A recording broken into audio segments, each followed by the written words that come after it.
Hello and welcome to Neeraj academy. Myself Neeraj Gangwar. और आज हम पढ़ेंगे handling and storage of radioactive compounds या radioactive materials.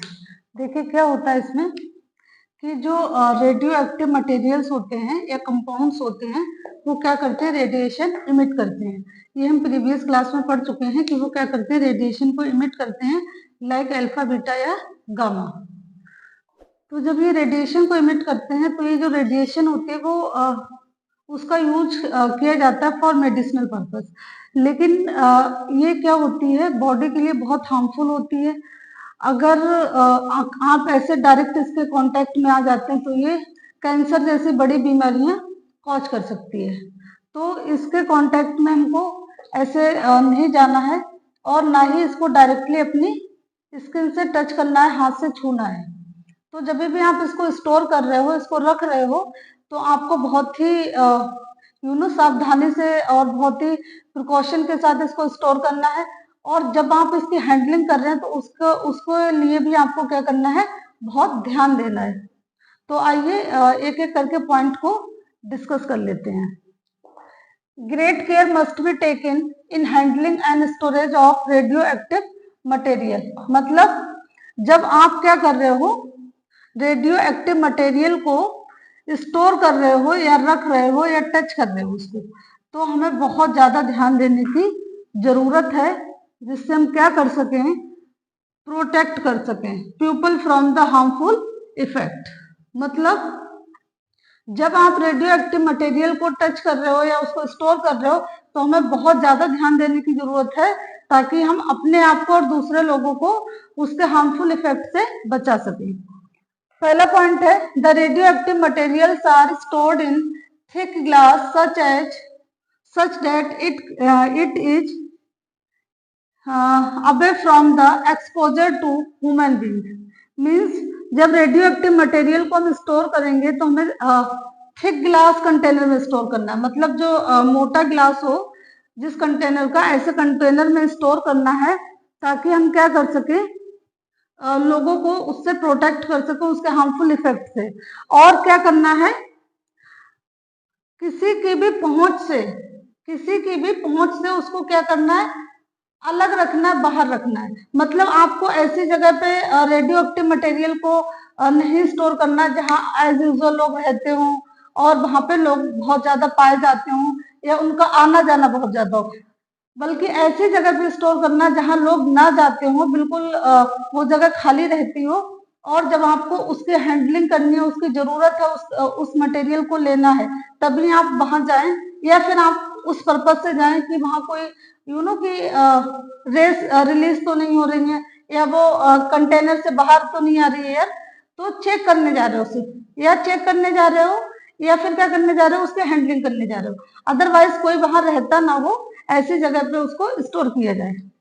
Exposure to radioactive can cause blood cancer to person. मतलब जब कोई radioactive material के contact में आएगा, उसके कांटेक्ट में आएगा, उसकी रेस क्या होंगी, किसी पर्सन के कांटेक्ट में आएंगी, तो उससे क्या होगा, वो ब्लड कैंसर जैसी बड़ी बीमारियों को कॉज कर सकती है। कौन?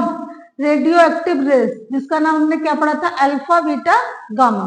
तो इसीलिए इसको बिल्कुल भी ह्यूमन रीच से अलग रखना है, ताकि किसी भी तरह का हार्म पहुंचा ना पाए। नेक्स्ट है, radioactive material should never touched with hands but handled with means of forcep. मतलब क्या हुआ कि जो रेडियो एक्टिव मटेरियल है, हमको कभी भी उसे हाथ से टच नहीं करना है। नेवर टच विद हैंड, कभी भी हाथ से उसको टच नहीं करना है, बल्कि आप क्या करेंगे, फोर्सेप, जो उसके हैंडलिंग के लिए फोर्सेप, छोटी सी ऐसे पकड़ने वाली चिमटी आती है, उससे क्या करेंगे, टच करेंगे, उसी से हैंडलिंग करेंगे, कभी भी हाथ से टच नहीं करना है। नेक्स्ट है, disposal of radioactive material is done with care. आप क्या कर रहे हो, रेडियो एक्टिव मटेरियल है, यूज कर लिया, ठीक है, अब आपको उसको डिस्पोज करना है, फेंकना है। तो उसको आपको फेंकने के लिए भी बहुत ध्यान रखना है कि आप उसको कहीं किसी ऐसे डस्टबिन में ना डाल दें जो पब्लिक यूज करती हो। इसीलिए क्या करना है, उसको बहुत ध्यान से, बहुत ही केयरफुल्ली डिस्पोज करना है, कहीं भी पब्लिक प्लेस पे डिस्पोज नहीं करना है। नेक्स्ट है area of storage must be under proper supervision. जहां पे भी आप उसको स्टोर कर रहे हैं, जिस भी जगह पे स्टोर कर रहे हैं, जिस भी रूम में स्टोर कर रहे हैं, जिस भी एरिया में स्टोर कर रहे हैं, वो आपकी अंडर निगरानी रहना चाहिए। ऐसा नहीं है कि आपने उसको स्टोर करके छोड़ दिया और वहां से रेज रिलीज हो रही है और कोई जब वहां पे जाए तो वो जाते ही उसके अटैक में आ जाए। तो क्या है, आपको टाइम टू टाइम उसको चेक करना है, सुपरवाइज करना है, बिल्कुल चेक करते रहना बीच बीच में। नेक्स्ट है radioactive material should be kept in labelled container and must be sealed. मतलब जिसमें आप रेडियो एक्टिव मटेरियल रख रहे हो उस कंटेनर को प्रॉपर लेवल लगाना है, लेवलिंग करनी है उसकी। क्यों? क्योंकि अगर लेवलिंग नहीं होगी तो आपको पता है कि आपने उसमें रेडियो एक्टिव मटेरियल रखा है, लेकिन कोई और अगर उसके कांटेक्ट में आ रहा है और कोई उसको छू रहा है तो वो नहीं जान पाएगा कि उसमें रेडियो एक्टिव मटेरियल है, और वो क्या करेगा, उसको एज यूजुअल नॉर्मल कंपाउंड की तरह उसको टच कर लेगा या उसकी हैंडलिंग कर लेगा। तो क्या करना है, ऐसे कोई भी हार्मफुल केमिकल कंपाउंड है तो हमेशा उसको लेबलिंग के साथ ही रखना चाहिए ताकि कोई भी उसको ऐसे टच ना कर पाए और उसका इफेक्ट ना पड़े, बल्कि इसको सील्डेड कंटेनर में भी स्टोर करना चाहिए। मतलब लेबलिंग भी होनी चाहिए और सील्डेड भी होना चाहिए। Food contaminated with radioactive material can cause serious damage to internal organs. देखिए क्या लिखा है कि अगर आप क्या कर रहे हैं, रेडियो एक्टिव जो हमारा मटेरियल है, जो कंपाउंड है, उसके कांटेक्ट में रह के क्या कर रहे हैं, किसी भी तरह का कोई इंटेक कर रहे हैं, कुछ भी खा रहे हैं, लाइक पानी पी रहे हैं कि खाना खा रहे हैं या कुछ और खा रहे हैं, स्मोकिंग कर रहे हैं, whatever are you doing, मतलब समथिंग इंटेक, तो उससे क्या होगा कि जो आप ले रहे हैं वो क्या होगा, कंटामिनेट होगा। क्यों कंटामिनेट होगा? क्योंकि आप ऑलरेडी कहाँ पे हैं, रेडियो एक्टिव मटेरियल के कांटेक्ट में। ठीक है, तो रेडियो एक्टिव जो रेज हैं अल्फा बीटा गामा, वो क्या है, आपके फूड को ऑलरेडी कंटामिनेट कर चुकी है, जो भी आप खा रहे हैं। तो उससे क्या होगा कि जो आपके इंटरनल ऑर्गन्स हैं वो क्या होंगे, बहुत बुरी तरह से डैमेज हो सकते हैं। इसलिए हमको कुछ भी खाना है, कुछ भी पीना है, स्मोकिंग करनी है, whatever you are doing, go from away from the कहाँ से, रेडियो एक्टिव मटेरियल जहां भी स्टोर है वहां से बिल्कुल दूर जाके सारी एक्टिविटी परफॉर्म करेंगे। ठीक है, अगर ऐसा नहीं करेंगे तो क्या होगा कि जो आपका फूड है वो कंटेमिनेट हो जाएगा। कंटेमिनेट होने के बाद क्या करेगा, आपके इंटरनल ऑर्गन को हार्म करेगा। नेक्स्ट है कि सफिशिएंट प्रोटेक्टिव क्लोथिंग और shielding must be used while handling the material. देखिए क्या लिखा है कि जब आप रेडियो एक्टिव मटेरियल के पास में जा रहे हैं, उसके कांटेक्ट में जा रहे हैं, तो आपको प्रोटेक्टिंग क्लोथ्स पहनने चाहिए और शील्डिंग मस्ट बी यूज्ड।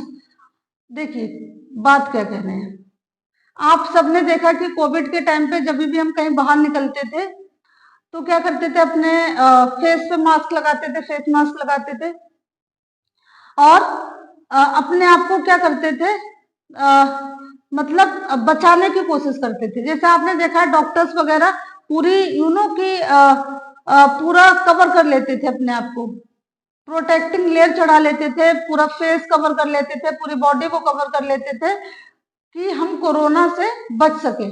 तो यहाँ पे जो रेडियो एक्टिव रेज हैं, मतलब जो रेज हैं अल्फा बीटा गामा, हम क्या कर रहे हैं, उनको क्या मान लेंगे, अल्फा बीटा एंड गामा, ये क्या है, कोरोना मान लेंगे इसको।